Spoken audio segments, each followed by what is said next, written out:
How you feeling, bud? Feeling good. Feeling good. Weight's good. Yeah, everything's going according to plan. So feel ready to get the weight cut and weigh in, and then get to eat. You've done this so many times, this weight cutting thing. I mean, is there anything about it that ever takes you by surprise in a fight week, or has taken you by surprise and say, oh shit, man, this isn't going the way it has in the past, or what's going on here? Definitely. You know, it's it's one of those things that, you know, when somebody misses weight, I have mixed feelings about it, you know, because there are things that are out of our control. Usually what happens is they get a little too confident in their ability, but I've had things happen fight week where it's like, you know, the weight just doesn't come off for whatever reason. Maybe you ate something a little bit different, had a little too much salt in or something like that, and the weight just sticks. You know, I've had a couple ones where winding down, you know, getting into Thursday night, it was like, oh shit, you know, I need to do a little extra work today and you know, and get in another session to get the weight cut. And those ones suck. They really do. And there's nothing. I don't know how to explain it sometimes, you know? I mean, it's just, there's so many little things involved, and, you know, you got to control what you can control, and that's really just the effort that you put into it and the attitude that you approach it with. So it sucks. It really does. It's part of that game. Who know that it sucks, and you just put your head down and do your job and you deal with it, and there are probably guys who are like, 20%, what am I going to do? And give up on it too, you know what I mean? Yeah, you know, unfortunately, I feel like there have been a lot of guys, you know, and girls and fighters that have been rewarded for missing weight, and you know, it's that's kind of the thing. It's like, all right, well, is taking these extra couple pounds off worth it? Because even though I come in overweight and I win tomorrow, it could mean a title shot for me, or it could mean something big for me. So it's kind of just that rewarding that negative behavior that we've created that little bit. But you know, the morning weigh-ins, I've said it quite a few times, it's probably the best thing that the UFC has done for us. It just gives us more time to relax. I mean, that's like the toughest part, is, you know, you get back from weigh-ins at 6 o'clock or something like that, and it's like rush to get food in, rush to get water in, and then you're like still bloated when you go to bed, where now it's like, okay, you weigh in the morning, you got some time, eat a little bit, go take a nap, relax, you know, let your body adjust, and then two, not having to travel. I mean, that was the worst thing. Is I've been on buses on weight, you're stuck in traffic for 45 minutes. It's horrible. Being able to just come downstairs, you know, sometimes you got to deal with the commission before you get on the scale, which sucks. But at least it's better than the traveling part. I mean, last time I was in Milwaukee, weigh-ins were outside, so that was pretty shitty. You know, I felt like you know, one of those starving kids over in Africa. I got gnats and stuff flying in my eyes. I couldn't move. I couldn't swipe them away. You know, it was miserable. It was absolutely miserable. What do you think of when you have guys like Dan Hooker on this card you fought, and Thiago Santos, and this Anthony Rocco moving up in weight and finding much more success? Are you ever like, maybe I should give that a try now? I have thought about it. You know, for a good period of time, I walked around in the mid 180s, mid to upper 180s, and I felt physical benefits, you know, when it came to grappling, and also my power in the training room when I was that heavy, but I couldn't carry that into the fight, and then probably because of getting older, and then also, you know, the other shit that I got to deal with, my weight cut started to get a little bit more difficult in like 2015.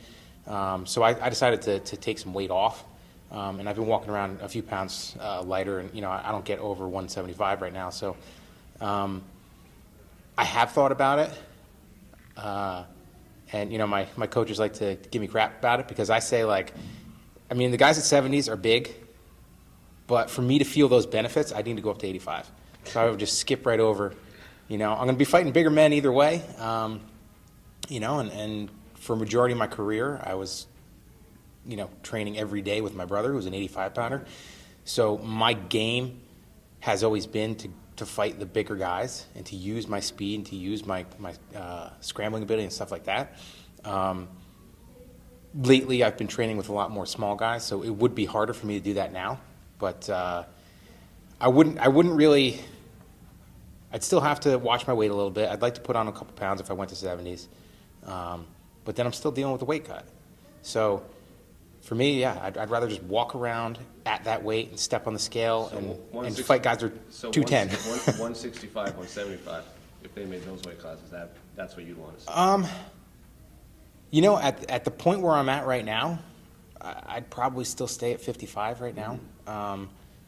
You know, I mean, that's why I've ruled out going to 45, just because I would have to walk around at about 160, and that would take a long time for me to get there, to remove the muscle and to really like slim down. But you know, I'd like to see hydration tests, honestly. If you're talking about fighter safety and our ability to perform, you know, even if they throw in extra weight class and they move 70s up to 75, you're still going to get guys that are cutting. Right.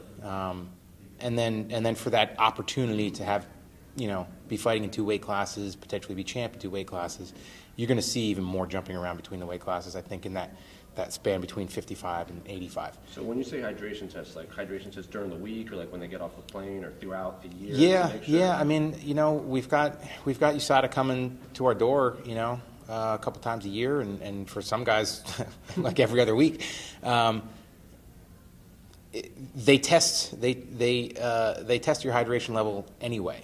Right. You know, they throw it on the refractor, and it's a very simple test. And I mean, yeah, to send somebody out just to see how hydrated you are and to step you on a scale, is it worth it?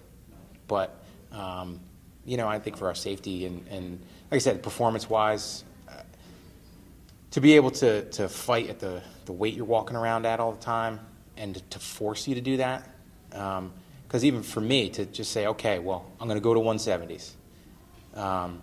It's a difficult decision to make. You know, I'm 5'8". You know, so. George was 5'10". Yeah, you know, I mean, granted, you got guys like Gastelum fighting at 85, and he's one of the shorter guys, and I mean, it's and DC at heavyweight. I mean, it's not a terrible thing, but it's a tough decision to make. He asked if certain aspects of weight cutting still surprise you. What about the entire overall sport? I mean, you've been there, done that. You've had more UFC fights than anybody. But MMA as a whole, like, do you still get surprised by some things? Yeah, I mean, things are always changing, and I mean, when it comes to fighting, I mean, it's exciting for me because you never know what's going to happen in the fight. You know, it's that's why I fight, is because there's that unknown. You know, it's not like a football game, it's not like a baseball game, basketball, where you've got this certain amount of time that's going to happen, and oh well, they're ahead, they're going to lose. I mean, you look at some of the recent fights we've had where we've had these amazing comebacks in the last second. That's what's exciting to me as a fan and as an athlete. All the stuff outside, I try to, you know, there's money involved and stuff like that. So like I don't know. I'm not surprised by any of it, really. That 30 fights in the UFC, what does that mean to you? Is that an important record for you? I mean, it is. You know, it does mean something, and I don't think that there are many fighters that are, you know, coming into the UFC and have come into the UFC in the last, you know, couple of years that are going to come near that mark. Honestly, I see that fighters are being a lot more, I guess, strategic in the way that they're taking fights. Recklessness has always been kind of one of my strengths. So if I get the opportunity to fight and I know I can make weight, then I fight. So it is pretty cool, and you know, Burt Watson always used to say it's harder to stay here than it is to get here, and that sure as hell is the truth, you know. So do you see fighters like Cowboys kind of like right behind you? Mm-hmm. If he takes the fight, and you're like, oh, I got to take another fight, stay ahead of him. You know, not really. I mean, it's not like something that I need to hang my hat on that. I mean, it's not a competition. Yeah, it's not. Honestly, it's not. And I mean, he's been you know, extremely just willing to fight. I mean, he's been very active. So, he caught me. He caught me, and he's right there behind me. There are a couple guys that are right there behind me that fight at a decent pace. And, I feel like I could have fought a couple more times in that time. But, I got held off for some of the cars that were around the New York, New Jersey area. So, it's just it's cool to be there. Like, I think that's going to be a very small group that get past 30. So yeah, it's something that I'm proud of. Yeah. But as long as you're there, do you ever sit back and go, man, 40 wouldn't be bad either. 40 would be legendary. You know what? I see 30. I'm going to take it in small steps, right? How do you eat an elephant, one bite at a time? So I'm gonna take the small steps, and we'll look at 35. Speaking of eating, are you fighting at the perfect time of year to get this out of the way, and then you have the holidays coming up, and you can do you a little bit more and not have to worry about it, like as opposed to fighting it on the last show of the year when? Yeah, I've done that twice now. Fighting right after Christmas and stuff like that. I mean, for me, it's not. Thanksgiving's my favorite day of the year. My family, we love to cook, and I'm the worst cook in my family, and I'm not that bad, but my family blows me out of the water. So it's like it's an event, Thanksgiving, and when everybody's around. But for me also, growing up a wrestler, Thanksgiving meant the last day of not being in wrestling season. So it's always been something that's like, okay, well, I can eat, and I'm eating good food. It's not like we're eating garbage, But you just have some self-control, and it's always been okay for me. Fighting at the end of the year, it is a little bit tougher, on those days. But like I said, we're not eating, spoonfuls of sugar. So, but yeah, it'll be nice to be able to relax with the family and hopefully come off a good win and have a good holidays. Have you considered how much longer you got left in the sport? Is that something that you've even thought about? Totally. I'm a professional fighter. There's a difference between fighting professionally and being a professional fighter. I pay my bills by fighting.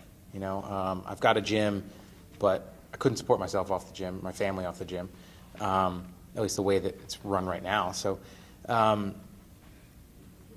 this is how I pay my bills. So, and the thing is any misstep, step on a cord, hurt my knee. That's the nature of the beast. So I've been trying to develop what's next. I haven't quite found it yet.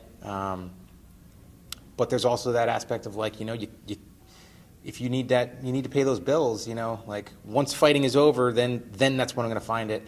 But, I've been testing the waters and trying to figure that out. But who knows? We'll see. Like I've said in the past, I was very close to stepping away. But I kind of got my physical things sorted out. And, we'll see how long I got it. I don't know. I want my last fight. I want to know that it's my last fight. I want to go into the octagon knowing that that's the last time I'm going to step in there. So, I don't know if I could just, come off a bad performance and walk away at that point. You fought Charles Oliveira 8 years ago. Mm-hmm. Is that too far away to take anything from that fight and use it in this fight? You're familiar with him, but is that long ago enough that this is a brand new fight? Totally. It was 8 years ago. We're both professional athletes. We've both improved. We've both gotten 8 years older. When I fought him, he was a young man. He was, early 20s. So it's a different fight. It really is, and you can't go by something like that. I'd love to be able to sit here and say that. Well, I knee-barred him in 2 minutes the first time. I'm going to do it again. And that might get some clicks, and that might get some. You guys might take that and use that as a headline, but. You said it. Yeah, I did say it. I did say it. But it's 8 years. It's 8 years. Somebody that's been in the UFC for that long. And he's gone on to. He has the submissions record now, doesn't he? Yeah, In he's the a fast UFC. voice. You Yep. submitted the guy who went on to hold the submissions record. I mean, that's crazy, right? That's the way it goes, man. That's the sport, you know. But yeah, it's a totally different fight, and you know, like I said, he's improved, I've improved. We'll see how it goes Saturday night. How do you think it plays out? Like, where are you better than him in 2018? I still think I have an advantage on the ground. I think that I've improved more in my striking since the last time we fought, and I feel I'm going to be the stronger, more physical fighter in there like I was last time. So I like this fight. He's dangerous, but who isn't? So you know, it's one of those fights where I have to be on. I have to be, you know, careful in what I do. I can't get reckless in there. But I think if I play to my strengths, which if I play to my strengths, I'll beat anybody. You know, I'll have a good night. What do you think of, this is the last Fox card. I mean, you fought Nate on the main event UFC on Fox. I feel like you've been on FS1 a bunch of times. I fought on the first Fox card. The first Fox card. Yeah, you did actually. Yeah. So what do you think of the Fox era in UFC? How's it going to be remembered?